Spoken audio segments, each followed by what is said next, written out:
Hello students, so today is the day for review class of probability. Probability में हम discussion करेंगे conditional probability, total probability, Bayes theorem, right. और इन्हीं के ऊपर मिसलेनियस क्वेश्चंस का डिस्कशन होगा based on unsolved question of your exercise, miscellaneous exercise of NCERT and previous year board questions. Starting with the question itself directly, given information P of A, P of B, P of intersection B to U, और आपसे पूछा गया है conditional probability, yes it's conditional probability P of A bar upon B bar। सबसे पहला जो आपको तरीका रहेगा वो ये होगा, you need to solve at your own and then go through the solution, है ना। ये strategy जैसा हर क्लास के लिए बताया मैंने आपको। So P of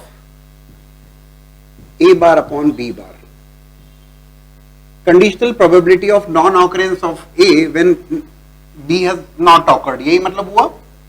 conditional probability of what? Non-occurrence of A, कब? when B has not occurred।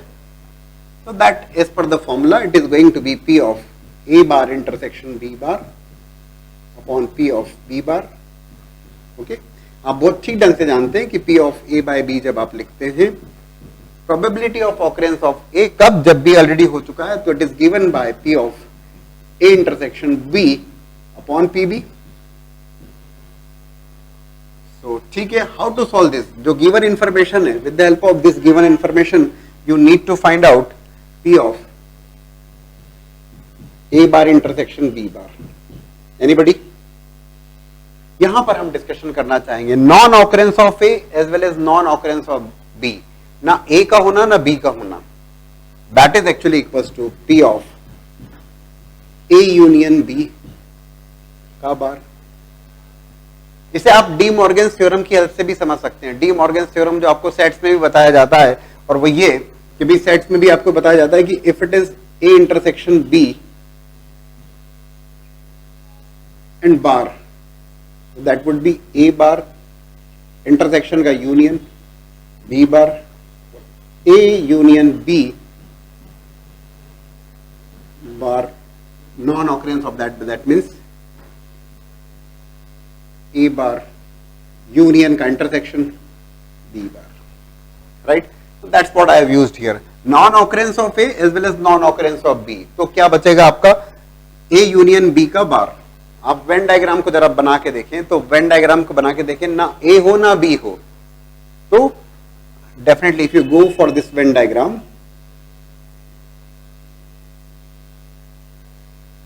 बिल्कुल आसानी समझ में आता है, लेकिन हाँ ये पता होना चाहिए this is your A union B, right, this is your A union B। ये A यूनियन B का बार क्या रिप्रेजेंट करेगा? डेफिनेटली ये A यूनियन B का बार रिप्रेजेंट करेगा दिस पोर्शन,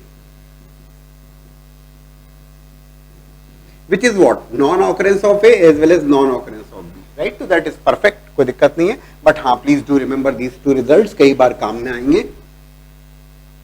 सो ठीक है, that is P of A union B bar upon P of B bar. P of B bar की तो वैल्यू मैं डायरेक्टली लिख सकता हूं, चलिए लिखते हैं आगे। P of B bar would be equals to non occurrence of B, that would be equals to 2/3, occurrence of B 1/3, तो non occurrence of B is 1 - 1/3, 2/3।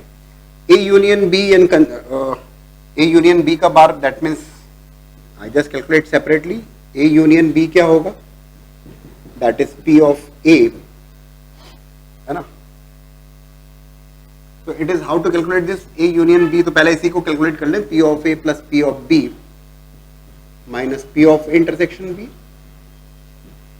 What actually is required to you is 1 minus P of A union B। बहुत ठीक ढंग से समझ में आती बात।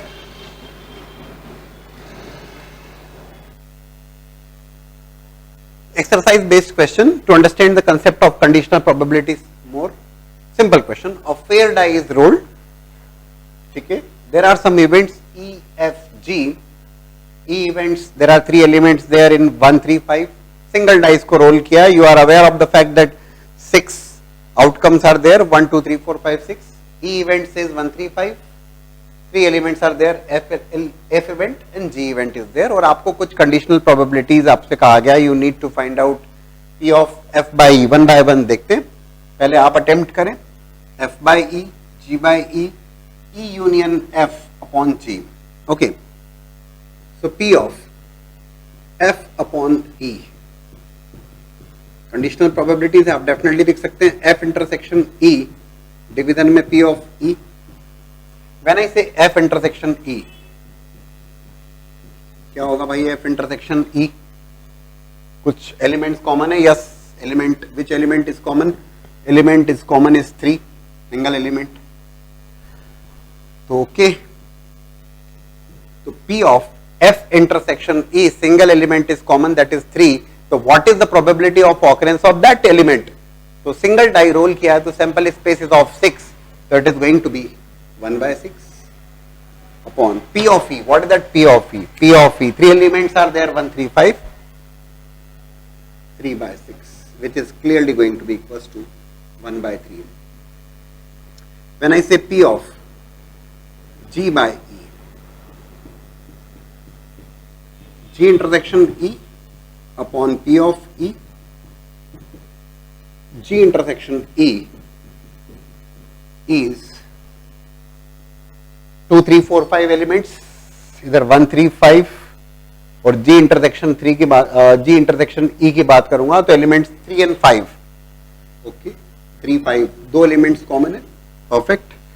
तो दो एलिमेंट्स कॉमन है. Probability of occurrence of those two elements 2 by 6. P of E clearly again 3 by 6. Resultant is 2 by 3. बहुत आसानी समझ में आ रहा है. P of E union F upon G, that would be equals to P of E union F intersection G. ठीक है, upon P of G.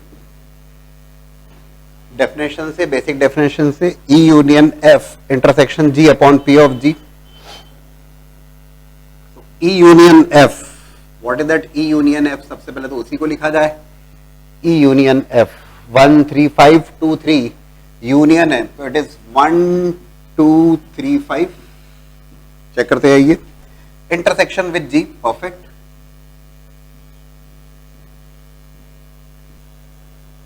NCERT exercise based question. Given that two numbers appears on the throwing of two dice are different. Question को ठीक ढंग से read करना बेहद जरूरी होता है प्रोबेबिलिटी के सवालों में स्पेशली. वैसे तो सभी सवालों में आपको बहुत प्रॉपर्ली रीड करना चाहिए, एक बार दो बार. प्रोबेबिलिटी में special care. Given that two numbers appears on throwing two dice are different, find the probability of event. What event is there? Sum of numbers on dice is equals to 4. देखो यहाँ पे ये जो conditional वाली बात है ना, given that, आप रेगुलर क्लासेस में भी देखेंगे तो मैंने कई सारे टर्म्स बताए थे आपको.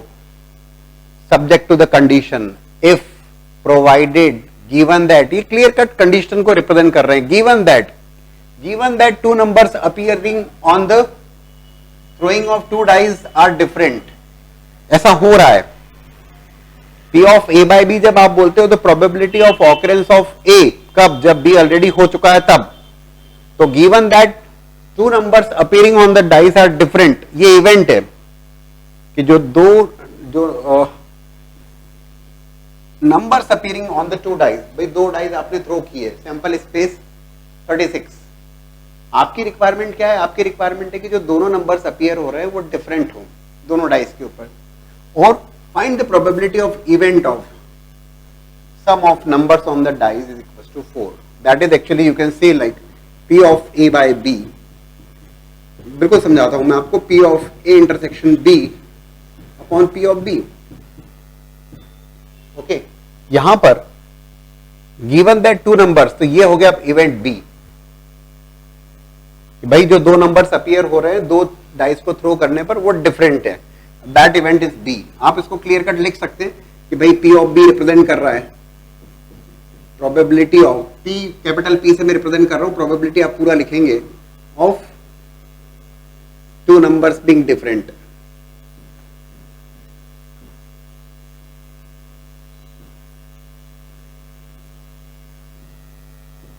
ऑन थ्रोइंग टू डाइस, ये आपको पूरा लिखना रहेगा, शॉर्ट में लिख रहा हूं, ठीक है ना. A इंटरसेक्शन B और P ऑफ A क्या है? A क्या है? P of A is here sum of numbers on dice is equals to 4, right? Sum of numbers on the dice is equals to 4. तो देखिएगा P of B. Can you please tell me what is P of B?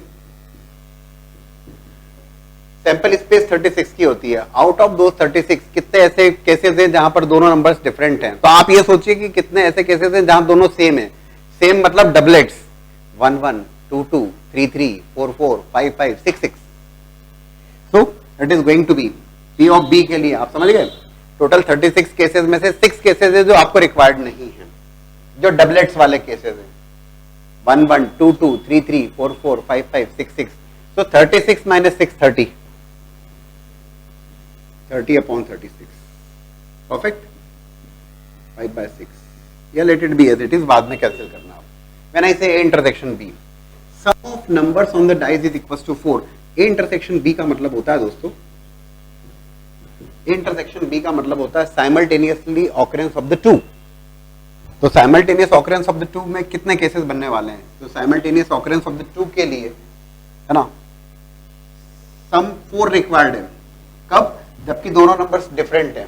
तो कब कब बनेंगे वो cases? Can you please think about that.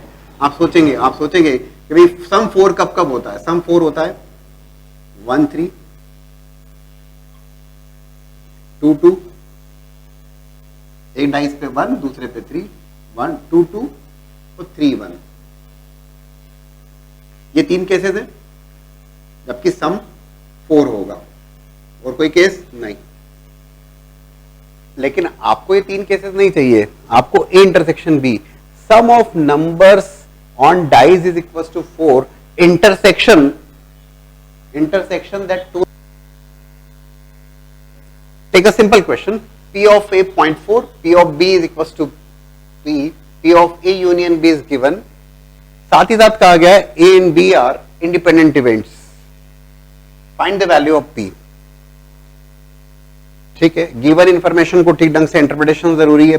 A and B are independent events. When I say A and B are independent events, I can definitely say P of A intersection B is going to be P of A into P of B. ये तो clear है हमें. P of A intersection B can be written as P of A into P of B, है ना. इसका बहुत simple सा logic जो होता है वो आप रेगुलर क्लासेस में पढ़े हैं. P of A bar A by B जब आप कहते हैं तो दैट इज, बोले सर आइडिया है. ठीक है. सो P of A intersection B, थोड़ा सा कंसेप्ट भी आपको बताते जा रहा हूं ताकि बेनिफिशियल रहे आपके लिए.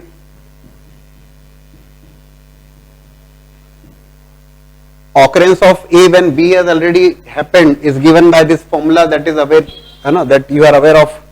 So P of A intersection B is this, P of B is multiplied here. अगर आप ये कह रहे हो कि भाई दोनों इवेंट्स इंडिपेंडेंट है, ए और बी अगर इंडिपेंडेंट इवेंट्स हैं, तो there is no sense in writing A by B. Occurrence of A जबकि बी ऑलरेडी हो चुका है. अरे भाई बी हो या ना हो, ए तो होगा. तो if independent,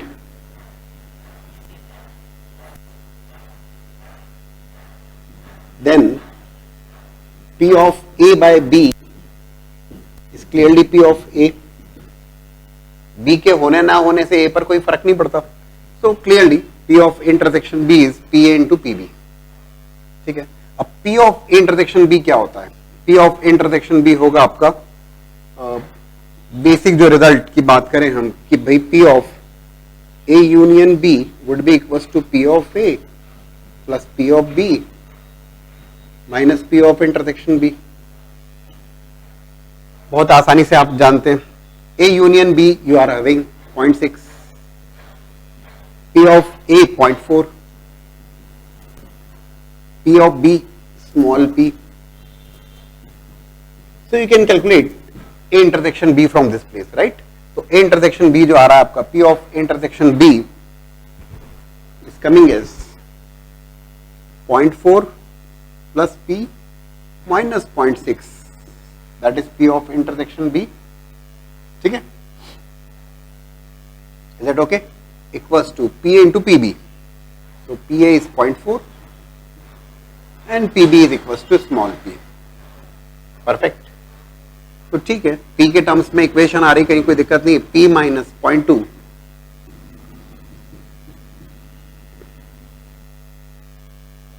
board exams question, if E and F are independent events, E और F mutually independent events हैं, then you need to prove that E and F dash, that means non-occurrence of F, are also independent events. ये prove करना है। वैसे तो हम ये जानते हैं कि अगर E और F दो इवेंट्स इंडिपेंडेंट इवेंट्स हैं, तो इसका क्लियर कट जो मीनिंग होता है वो ये होता है कि देखो, if E and F independent, तब E and F dash ये इंडिपेंडेंट होगा। F dash या F bar non occurrence of F, non occurrence of E and F, and non occurrence of E and non occurrence of F, ये भी mutually independent होंगे, इसमें कोई doubt नहीं। हमें ये होना पता होना चाहिए हमें। If E and F mutually independent events, in that case occurrence of E but non-occurrence of F, non-occurrence of E and occurrence of F, non-occurrence of E and non-occurrence of F, ये सब mutually independent होंगे, इसमें कोई doubt नहीं होना चाहिए। लेकिन वो कहता है इसको प्रूव करो आप, ठीक है ना, वो कह रहा है इसको प्रूव करो आप। ये हैं तो ये तीन होंगे, ये आपको बहुत अच्छे से पता है, लेकिन वो चाहता है इसका derivation. Let's see, P of E intersection F, that is going to be equals to P of E into P of F,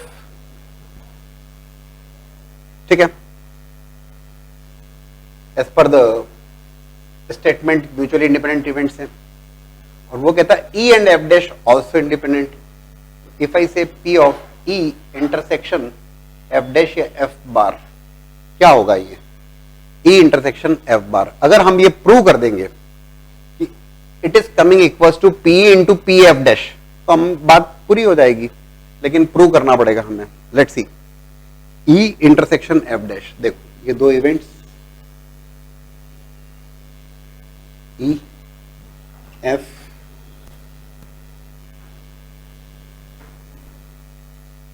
occurrence of E but non occurrence of F, E का होना लेकिन F का ना होना, मतलब कौन सा part है, that is this part, right, that is your E intersection F बार। आप आसानी से समझेंगे, कोई दिक्कत नहीं होना चाहिए। So it can be definitely return, इसे लिखा जा सकता है P of E minus P of E intersection F। Any doubt? I think should not be any doubt. So it is actually, ये तो ऑलरेडी क्वेश्चन में है कि भाई ये इंडिपेंडेंट है, okay perfect. Now we understand the concept of total probability and Bayes theorem both by a question of your NCERT miscellaneous unsolved. Simple सा सवाल है, सवाल थोड़ा सा शॉर्ट में लिखा है मैंने। Two groups A and B are competing for position of board of directors for a company. किसी कंपनी के बोर्ड ऑफ डायरेक्टर्स की पोजीशन के लिए दो ग्रुप्स कॉन्टेस्ट कर रहे हैं। It is given that probability that A wins is 0.6, capital P is for probability, और B wins for the position is 0.4। देखो एक सिंपल सी बात है, दो ग्रुप्स कॉन्टेस्ट कर रहे हैं, दोनों में से कोई एक विन होने वाला है, किसी एक को जीतना है। आप ये हमेशा ध्यान रखिएगा कि व्हेनेवर वी टॉक अबाउट, क्योंकि मिसलेनियस क्वेश्चंस की क्लास है ये, है ना, कंडीशनल, टोटल और Bayes theorem, you need to take care कि भाई जब भी बेस थ्योरम या टोटल प्रोबेबिलिटी की बात होगी, आप ये ध्यान रखिएगा कि mutually exclusive as well as exhaustive events होना जरूरी है। म्यूचुअली एक्सक्लूसिव और एग्जॉस्टिव से मतलब ये हुआ कि दो ग्रुप्स कॉन्टेस्ट कर रहे हैं, इसी में समझाते हुए चलता हूं मैं आपको। दो ग्रुप्स अगर कॉन्टेस्ट कर रहे हैं, probability of winning of A is 0.6, group A की विनिंग प्रोबेबिलिटी 0.6, ग्रुप बी की विनिंग प्रोबेबिलिटी 0.4। अगर वो नहीं भी देगा तब भी यही रहेगी। मान लीजिए केवल ग्रुप ए की विनिंग प्रोबेबिलिटी दी 0.6, तो it is very much understood कि बी ग्रुप की winning probability is going to be 0.4, यहां तो गिवन है, बिकॉज ये बहुत क्लियर है कि दो ग्रुप्स अगर कॉन्टेस्ट कर रहे हैं तो दोनों में से किसी एक को जीतना है। एक को जीतना मतलब दूसरे को हारना है, म्यूचुअली एक्सक्लूसिव इवेंट्स। एग्जॉस्टिव मतलब इन दो ग्रुप्स के अलावा कोई तीसरा ग्रुप कॉन्टेस्ट नहीं कर रहा है। एग्जॉस्टिव सेट का मतलब क्या हुआ भाई, ग्रुप ए और ग्रुप बी ये दो कॉन्टेस्ट कर रहे हैं,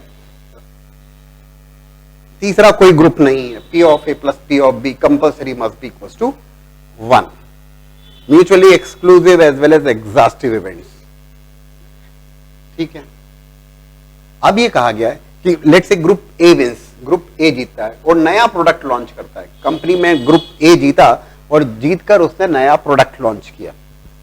अब यहां पे मैं डिनोट करता हूं, नोटेशन मुझे लेना होंगे अपनी तरफ से कि P of E let's say probability of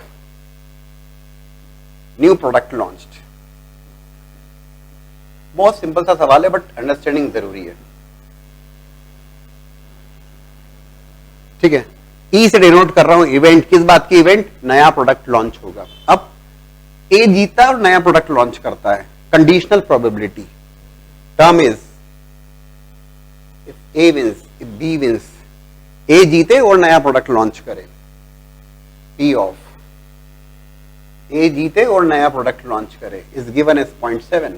high probability इस बात की कि भाई नया प्रोडक्ट लॉन्च होगा, और ये गिवन है प्रॉब्लम में कि अगर बी जीतता है, B wins and new product is launched is 0.1। कम प्रोबेबिलिटी इस बात की, बी जीते, पहले जीते और उसके बाद नया प्रोडक्ट लॉन्च करे 0.1। अब आपसे पूछा गया है सवाल किस बात का, find the probability that the new product would be launched. नया प्रोडक्ट लॉन्च होगा इस बात की प्रोबेबिलिटी है क्या।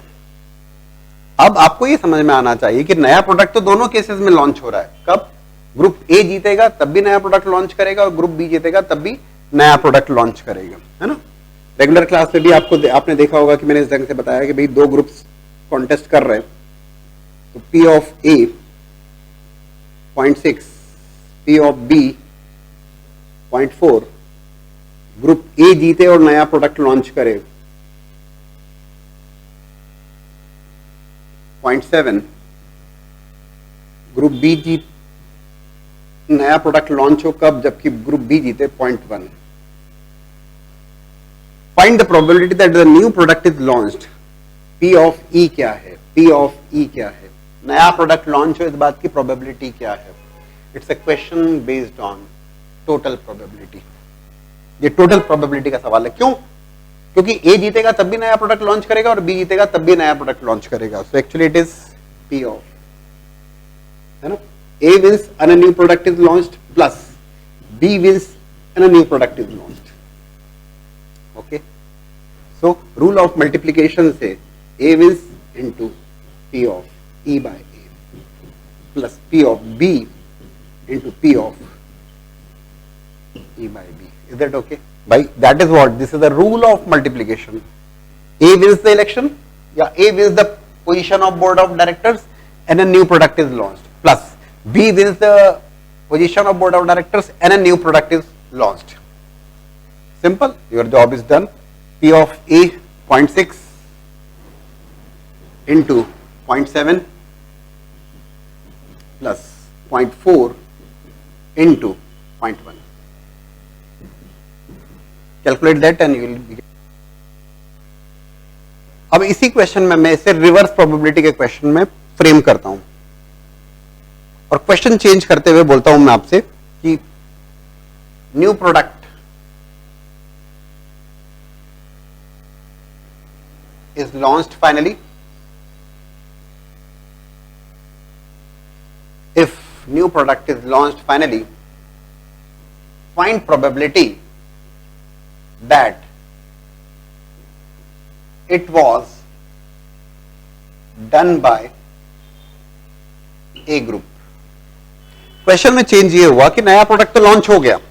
पिछला क्या पूछा था आपसे, इन द प्रीवियस क्वेश्चन ये पूछा गया था आपसे कि इस बात की प्रोबेबिलिटी कि नया प्रोडक्ट लॉन्च होगा। नया प्रोडक्ट लॉन्च होने के लिए ए जीते और नया प्रोडक्ट लॉन्च करे, बी जीते और नया प्रोडक्ट लॉन्च करे, rule of multiplication and that the total probability. But now the question is new product is launched finally, नया प्रोडक्ट तो लॉन्च हो चुका है, ये इवेंट हो चुकी है, this event has been happened, नया प्रोडक्ट तो लॉन्च हो चुका है, राइट। आपको बताना है, क्या बताना है कि it was done by A, right. तो P of A by E and simply it is nothing but as per the conditional probability P of A intersection E upon P of E, ठीक है, P of A intersection E upon P of E. P of E is what? आपको पूरा लिखना होगा ये. P of E is, that is this, that would be there in the denominator कि नया product launch हो 0.46, and in the numerator P of A intersection E which is clearly, मेरे पास यहां पर इंफॉर्मेशन थी तो मैंने डायरेक्टली यूज किया, अदरवाइज कैलकुलेट करेंगे, बट ठीक है. जब आप बेस थ्योरम या रिवर्स प्रोबेबिलिटी का सवाल सॉल्व करोगे तो टोटल प्रोबेबिलिटी तो आपको निकालना ही होगा, सब कुछ लगेगा. When we talk about the reverse probability, reverse इसलिए कि नया प्रोडक्ट तो लॉन्च हो गया, ये बताओ कि ये ए ने किया है, रिवर्स. तो इसमें आपको conditional probability, rule of multiplication, total probability, सब कुछ लगने वाला, राइट?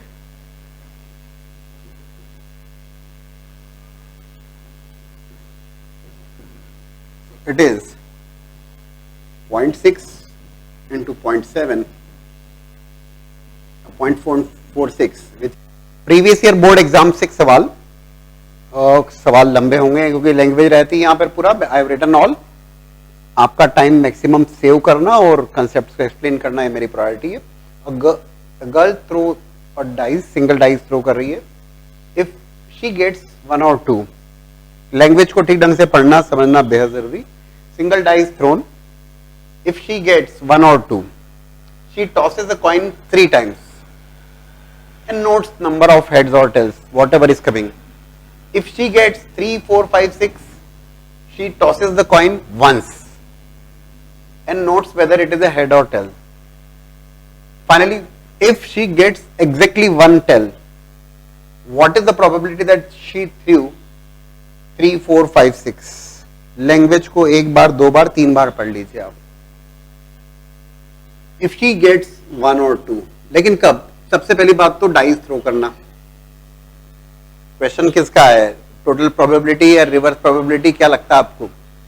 तो एक single dice thrown, if she gets 1 or 2, probability of getting 1 or 2, अगर 1 or 2 आता है तब क्या हो रहा है? तब वो एक कॉइन को 3 times थ्रो किया जाता है, या ये कह लीजिए कि 3 coins are thrown at a time.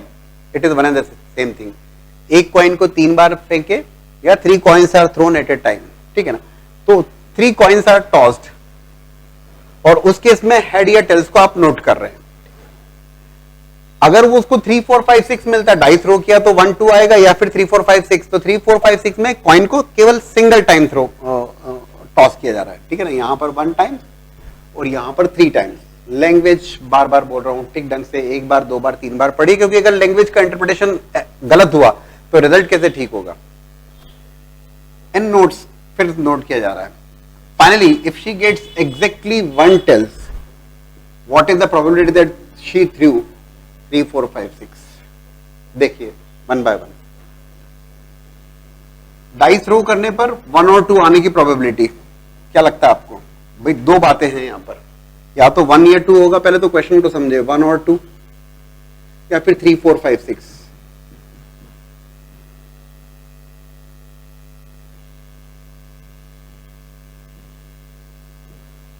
One और 2 या 3, 4, 5, 6. तो प्रोबेबिलिटी लेट्स से इसको मैंने E1 से डिनोट किया, P of E1,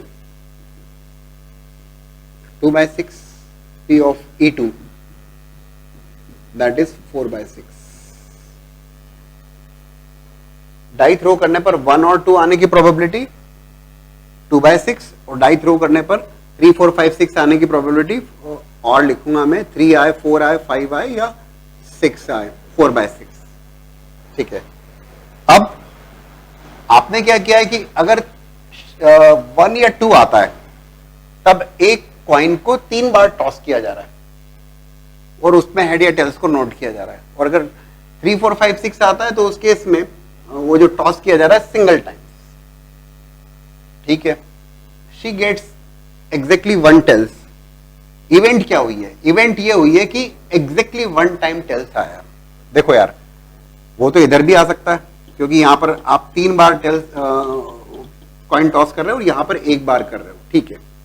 तो देखिए पूछा क्या है पहले तो हम ये समझें, P ऑफ पूछा क्या है, if she gets exactly 1 tails, exactly 1 tails, conditional probability तो है ही, एग्जैक्टली 1 टेल्स, ये बताओ कि उसने she threw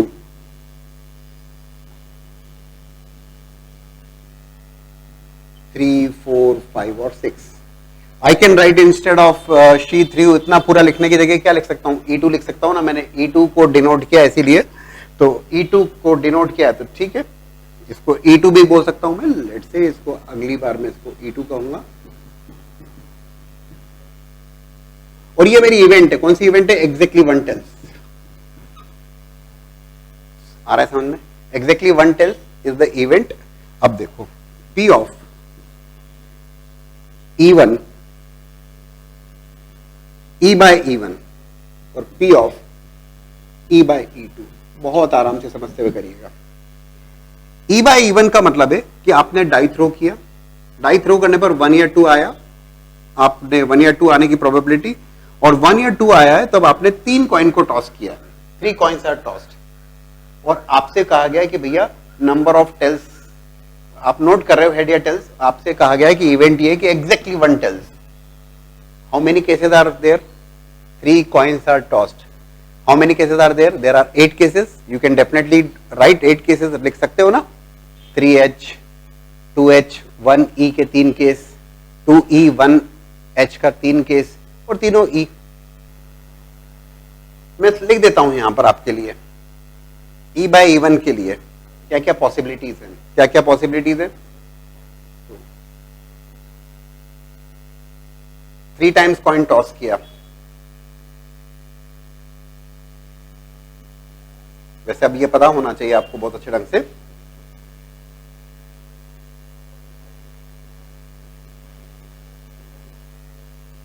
eight cases are there, और इन 8 केसेस में सिंगल ना exactly 1 tails, how many cases are there, 1, 2, 3, it is 3 by 8, और अगर मान लीजिए 3, 4, 5, 6 आता है तब तो एक सिंगल कॉइन ही आपने टॉस किया है, तब तो केवल या तो हेड से या फिर टेल्स से, उस केस में हेड टेल्स आने की probability 1/2, it's a question based on what, reverse probability, 1 by 1 step by step समझते हुए चले हम, तो it is going to B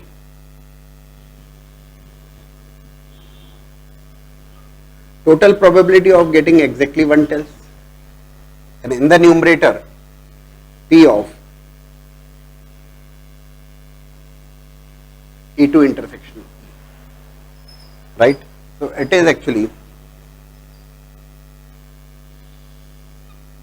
language को ठीक ढंग से पढ़ना जरूरी, P of E, when I say P of E, probability of getting exactly 1 tells, P of E1 into P of E by E1 plus P of E2 into P of E by E2. In the numerator, P of E2 into P of E by E2. ठीक है, so I am solving here, please इसे इधर solve कर रहा हूं मैं, P of E1 2 by 6, 1 by 3, this is your 2 by 3, 1 by 3 into 3 by 8 plus this is 2 by 3 into 1 by 2. What is there in the numerator?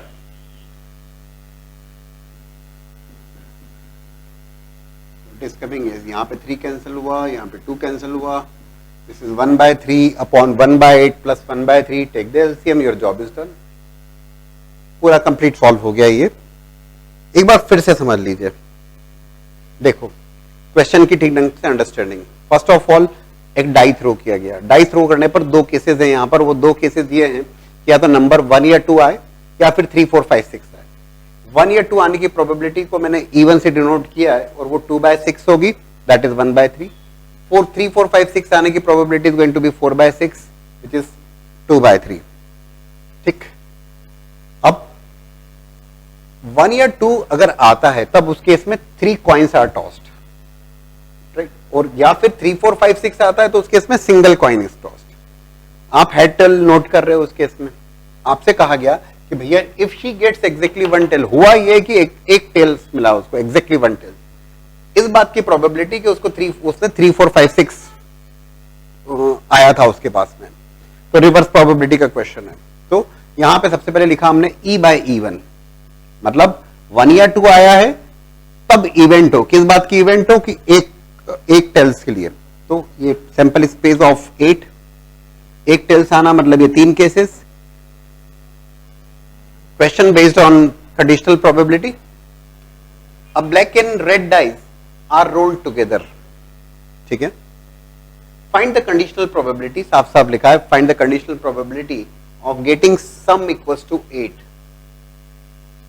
sum appearing on the faces of the two dice is equals to 8 given that condition show करता है, given that red dice resulted in a number less than 4,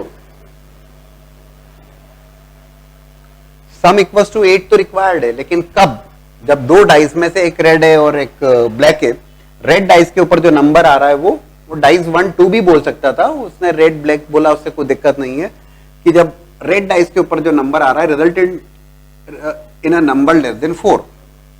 देखो when I से P of A/B, आप बहुत बेहतर ढंग से meaning जानते हो, probability of occurrence of A given that event B has already awkward, P of A intersection B upon P of B। आप कहेंगे सर आइडिया, बिल्कुल आइडिया, तो यहां पे हम कहेंगे probability of sum equals to 8, लेकिन कब, लेट से इसको मैंने आपको डिनोट कर दिया, इवेंट सम इक्वल्स टू 8 को मैंने कह दिया E1, तब व्हेन रेड डाई पे जो नंबर आ रहा है वो लेस देन 4 हो, उसको मैंने कहा E2।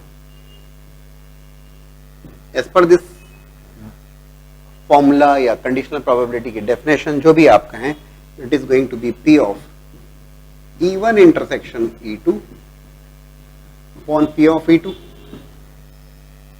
ठीक है। तो सबसे पहली बात तो P of E2, what is that P of E2, red dice के ऊपर जो नंबर आ रहा है वो लेस देन 4 हो, लेस देन 4 का मतलब क्या हुआ, 1 2 3, प्रोबेबिलिटी ऑफ गेटिंग नंबर 1 2 और 3 इज क्लियरली, है ना, 2 डाइस को थ्रो किया आपको, क्लियर है, sum equals to 8, red dice के ऊपर जो नंबर आ रहा है वो 1 2 3। अब यहां पे थोड़ा सा हमें देखना पड़ेगा, देखो ये तो आपने समझा कि ठीक है E1 intersection E2 upon P of E2 that is okay. देखो एक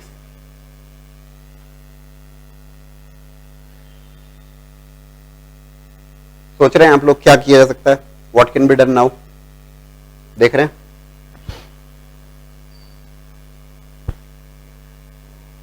लुक रेड डाइस, ये है रेड और ये है ब्लैक, रेड डाई के ऊपर आया नंबर 1 2 या 3, ब्लैक के ऊपर क्या आ सकता है, ब्लैक के ऊपर कुछ भी आ सकता है, कुछ भी आ सकता है, मतलब 1 2 6 1 2 6 और 1 2 6, उससे तो हमें दिक्कत नहीं है, डिनोमिनेटर की बात कर रहा हूं मैं। कितने केसेस हो गए, how many cases are there, 1 1 1 2, है ना, सॉरी इट इज 1 1 2 1 3 1 4 1, तो 6 cases 6 cases 6 cases 18 cases are there. बहुत बढ़िया सवाल, 18 अपॉन 36,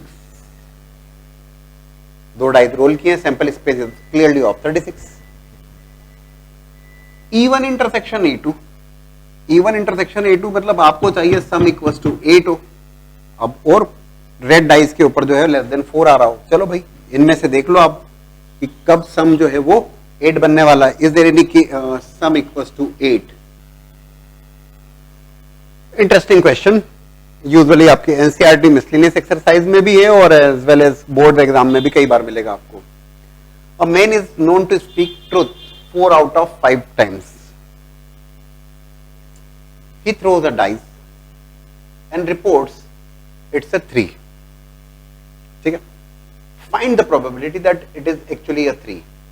कई बार बच्चे लैंग्वेज नहीं समझ पाते. दिक्कत जो टोटल प्रोबेबिलिटी या रिवर्स प्रोबेबिलिटी के सवालों में आती है वो बात ये होती है कि लैंग्वेज को अगर आप ठीक ढंग से इंटरप्रेट नहीं कर पाओगे, लैंग्वेज का अगर ठीक इंटरप्रिटेशन नहीं होगा तो आगे कैसे बढ़ेगी बात. तो आपको यहां पे समझना है मेन 4 आउट ऑफ 5 टाइम्स वो सच बोल रहा है. कितनी बार? 4 आउट ऑफ 5 टाइम्स. इसका मतलब है कि probability of is speaking truth is 4/5. आप इसको अपनी लैंग्वेज में लिख सकते हो कि he speaks a truth. Probability for that 4/5. और अगर वो सच बोल रहा है इसका मतलब वो झूठ बोलेगा, फॉल्स बोलेगा, उस बात की probability clearly 1/5. That is understood. अब हुआ क्या, एक डाइस थ्रो किया और उसने रिपोर्ट किया 3. आपको बताना है कि वेदर इट इज एक्चुअली अ 3. भाई वो 3 तो दो बातें हो सकती है कि उसने रिपोर्ट किया 3, तो या तो उसने सच बोला है, मतलब एक्चुअली 3 आया था और उसने सच बोला और 3 आया, और कुछ दूसरा नंबर आया था अदर देन 3 और उसने झूठ बोल के उसको कहा कि 3. दो पॉसिबिलिटीज है. Just think. तो probability of getting a 3, probability of getting 3, die single die throw करने पर probability of getting 3 is clearly 1/6 and probability of not getting 3 is 5/6. बोले हाँ सर समझते. So probability he throws a die, reports 3. उसने report किया, क्या report किया? 3.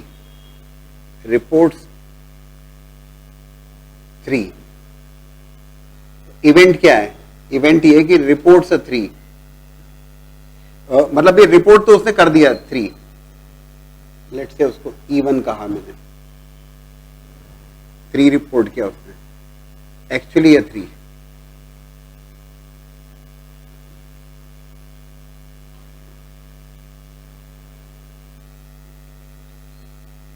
ठीक है ना, एक्चुअली ये 3. इसमें नॉमेनक्लेचर या जो कहना चाहिए नाम आप अपने हिसाब से रख सकते हैं. समझिएगा. पहले 3 रिपोर्ट कर रहा है, 2 टाइप से रिपोर्ट कर सकता है. पहली बात, वो सच बोले और रिपोर्ट करे 3 है, plus total probability there in the denominator. वो झूठ बोले और रिपोर्ट करे कि 3 है. झूठ बोल रहा है कि 3 है, मतलब वैसा, और इस बात की कि एक्चुअली इट इज अ 3, मतलब वो सच बोला था.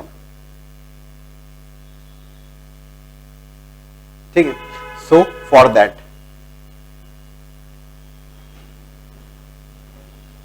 पहली बात, उसने सच बोला. सच बोलने की प्रोबेबिलिटी 4/5 इनटू सच बोला है कि 3 आया है, एक्चुअल में 3 आया है. तो what is the probability of getting 3? तो प्रोबेबिलिटी ऑफ गेटिंग 3 इज 1/6. 3 आया है और 3 बोला है, तो 3 मतलब सच बोलने की प्रोबेबिलिटी 4/5 इनटू 3 आने की प्रोबेबिलिटी 1/6 प्लस. इंटरेस्टिंग है, झूठ बोला है उसने, झूठ बोलने की प्रोबेबिलिटी 1/5 इनटू उसने कहा 3 आया है ना. he speaks that okay, he reports 3. आया तो नहीं था, आया तो नहीं था, तो 3 तो नहीं आया है. नहीं आने की प्रोबेबिलिटी कितनी है? 5/6. भाई आने की प्रोबेबिलिटी कितनी है? 1/6.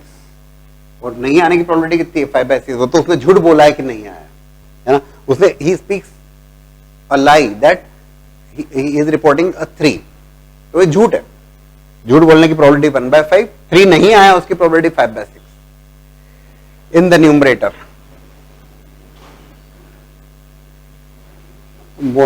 काफी अंडरस्टैंडिंग बेस्ड सवाल है, एरर मत करिएगा. After solving this it is going to be 4. 5 into 6 का कैंसिलेशन होगा, 4 + 5 9. 4/9 इज द प्रोबेबिलिटी. किस बात की प्रोबेबिलिटी? कि इट इज एक्चुअली अ ठीक है, तो इस बात को ध्यान रखिएगा। क्वेश्चन को ठीक ढंग से पढ़ें, एक बार पढ़ें, दो बार पढ़ें। A man is known to speak truth 4 out of 5 times. So, speaking truth probability. Previous year boards question. 3 persons language पढ़ी होती है और वो मैं आपके सामने लिख रहा हूं so that आपका टाइम सेव हो। 3 persons ABC appear for a job in a company. Let's say they are appearing for a post of manager in a company. Chances of their selection are in the ratio of 1:2:4. लिखने का तरीका कुछ अलग है। Chances of selection are 1:2:4। ठीक है, मतलब किसका? ABC का रेस्पेक्टिवली।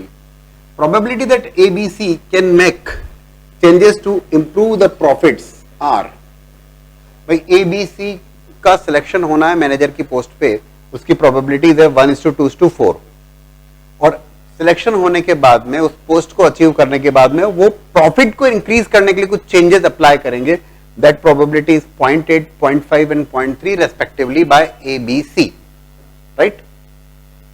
इफ, अब हुआ क्या? इफ, ये तो वर्ड हो गया आपका जो नोटिस करेंगे। Change does not occur, profit में चेंज के लिए था लेकिन कुछ चेंज हुआ नहीं, या तो होता हो ना। ABC can make changes to improve, मतलब उस ऑर्गेनाइजेशन में चेंजेस करते सो दैट उनके प्रॉफिट इंक्रीज होते। उसकी प्रोबेबिलिटी 0.8, 0.5, 0.3 थी, लेकिन हुआ क्या? चेंज नहीं हुआ। Change does not occur.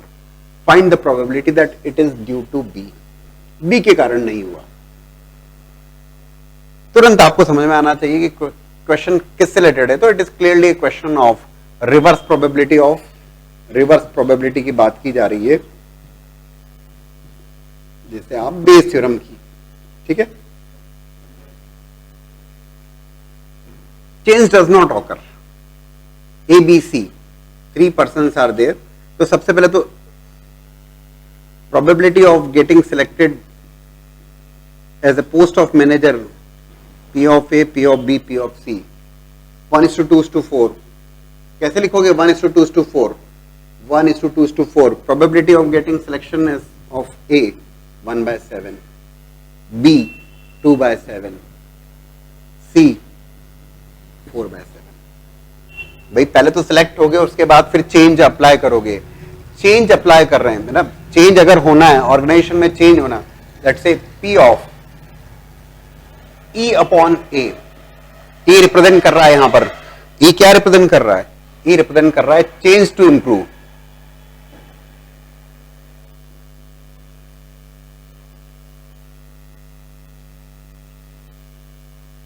इस बात की प्रोबेबिलिटी कितनी है? E by A that is given is 0.5। B का सिलेक्शन हो रहा है और वो चेंजेस अप्लाई कर रहा है, कितनी प्रोबेबिलिटी? 0.5।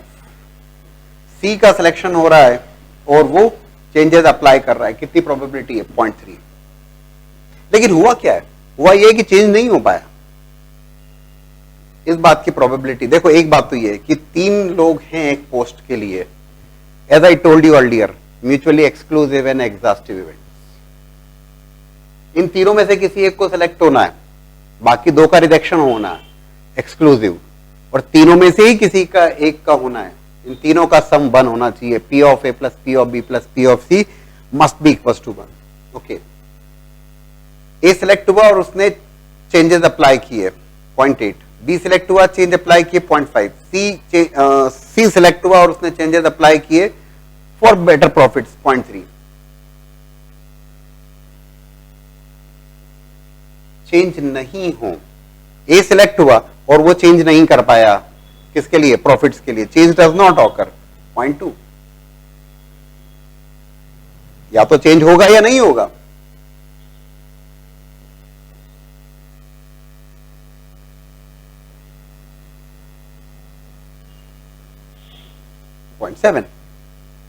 सो ये डेटा तो क्लियर होना चाहिए ना आपको, क्या गिवन है, करना क्या आपको। ये हुआ कि चेंज तो नहीं हो पाया है, चेंज नहीं हुआ है। ई बार रिप्रेजेंट कर रहा है यहां पर, भाई चेंज टू इंप्रूव है तो not change, can not change, मतलब चेंज नहीं हो पाया, तो दैट मीन्स चेंज तो नहीं हो पाया है। ये बताओ कि वो बी के कारण नहीं हो पाया। It is because of B. हो सकता है वो ये पूछ सकता था कि ए के कारण नहीं हो पाया, तो ए अपॉन ई बार लिख देते हैं हमें।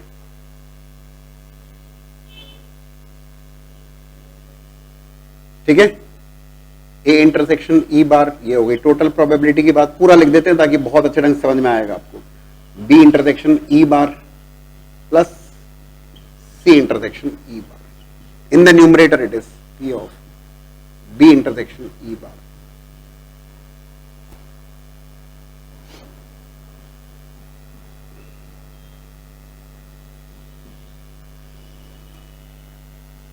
पी ऑफ ए का सिलेक्शन हो और वो चेंज अप्लाई ना कर पाए, बी का सिलेक्शन हो और वो चेंज अप्लाई ना कर पाए, प्लस सी का सिलेक्शन हो और वो change apply. Previous year board exam से एक और बड़ा इंटरेस्टिंग सवाल। A committee of 4 students is selected from a group of 7 boys and 4 girls. ठीक है, find the probability that there are exactly 2 boys in the committee. Find the probability that there are exactly 2 boys in the committee given that term, given that conditional, that at least one girl must be there in the committee. At least the, what is the condition? What is the condition? Condition is कम से कम एक girl तो committee में होना ही चाहिए। और आपकी requirement क्या है? 2 boys, exactly 2 boys, exactly 2 boys, exactly 2 boys in the committee। तो देखो, अब पहली बात तो आप समझे क्या लैंग्वेज से कमिटी कंस्ट्रक्ट करना है। तो कमिटी जब भी कंस्ट्रक्शन की बात आती है कि आउट ऑफ जो भी ग्रुप दिया हुआ है, तो इट इज क्लियरली एक केस ऑफ एनसीआर। कमिटी बनाना हो, टीम बनाना हो, ग्रुप बनाना हो, तो यू नीड टू सिलेक्ट। तो ठीक है, given that at least one girl must be in the committee. How many cases are there to form the committee, जबकि कम से कम एक गर्ल तो कमिटी में होना चाहिए। आप देखोगे कि देयर आर, लेट्स से इसको मैंने इवन इवेंट कहा, given that at least one girl must be in the committee, उसको मैंने लिख दिया इवन, और exactly 2 boys in the committee, that is your requirement E. ये इवन ना, पी ऑफ इवन आप इसको लिख दीजिए P of even, at least one girl must be in the committee, probability of that. P of E, exactly 2 boys in the committee.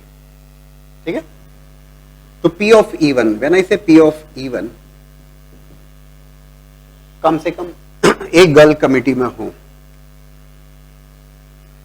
One girl, group of 7 boys is there. ठीक है, 7 boys and 4 girls का एक group है, और उसमें से 4 students आपको select करना है, कमिटी बनाना है। तो 1 गर्ल तो 3 बॉयज, सेकेंड केस होगा 2 गर्ल्स तो 2 boys, that is actually our requirement, exactly 2 boys. 3 girls तो 1 बॉय, और चारों गर्ल्स तो एक भी लड़का नहीं। What is the probability of that? किस बात की प्रोबेबिलिटी? पीएलसी का सवाल है, प्रोबेबिलिटी में कन्वर्ट हुआ, ऐसा कहेंगे। एटलीस्ट वन, प्रोबेबिलिटी इस बात की प्रोबेबिलिटी कि कम से कम एक लड़की कमिटी में होगी। These are the 4 cases there. I can write 4, कितनी गर्ल्स है भाई? 7 boys 4 girls, 4C1 into 3, 7 boys, 7C3 upon total how many? 7 plus 4, 11.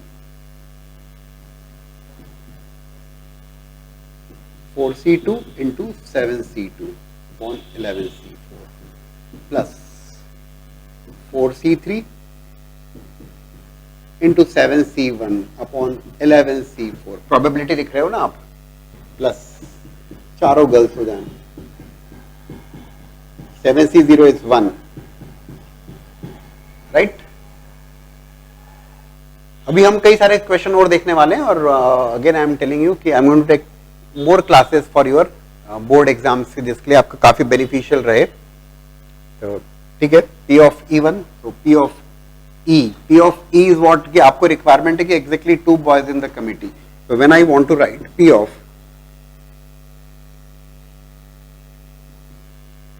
E upon E1, ठीक है ना, तो E1 आपके पास ये रहा जो आपको कैलकुलेट करना होगा. Yes, you need to calculate. और इन द न्यूमरेटर क्या होगा? What is P of E, है ना? You can say like P of E intersection E1, E1 intersection E upon P of E. This is your P of E1, sorry. This is your P of E1. कम से कम एक girl तो हो committee में, that is there in the denominator. और exactly 2 boys, तो अगर एग्जैक्टली 2 बॉयज है तो 2 गर्ल्स होंगी. तो P of E1 intersection E, that would B 4C2 into 7C2 upon 11C4. Is that okay? यही बात कही गई है भाई. टोटल ये 4 केसेस हैं जिससे वो कम से कम एक गर्ल हो कमिटी में, ये बन सकती है. This is the total probability of that. और आपकी रिक्वायरमेंट है कि मुझे वो केस चाहिए कि exactly 2 boys in the committee should come there. भाई 2 लड़के हैं तो 2 लड़कियां रहेंगी, कंफर्म है तो वो ठीक है. E1 इंटरसेक्शन E हो गया. एक शॉर्टकट और हो सकता है यहां पर to calculate this, at least 1 girl. ये पीएनसी में भी सिखाया जाता है, इनफैक्ट वहीं सिखाया जाता है. P ऑफ E1 को कैलकुलेट करना है. P of E1 that is P of at least 1 girl. के लिए मैं काम कर सकता हूं, बड़ा interesting, 1 minus probability of no girl in the committee. याद आया क्या? एक हेल्प आपकी मैं कर देता हूं, और वो ये कि आपको रिजल्ट वेरीफाई करना होगा कि रिजल्ट सर हमको रिजल्ट नहीं पता, तो रिजल्ट इसका फाइनली सॉल्व करने पर 126/295 पूरा आपका NCR definitely you need to solve. 126/295 is the probability of that. लेकिन ये बहुत बड़ा भी कैलकुलेशन नहीं रहेगा, आप डेफिनेटली कर पाएंगे. बहुत बड़ी वैल्यूज नहीं है जिसे आप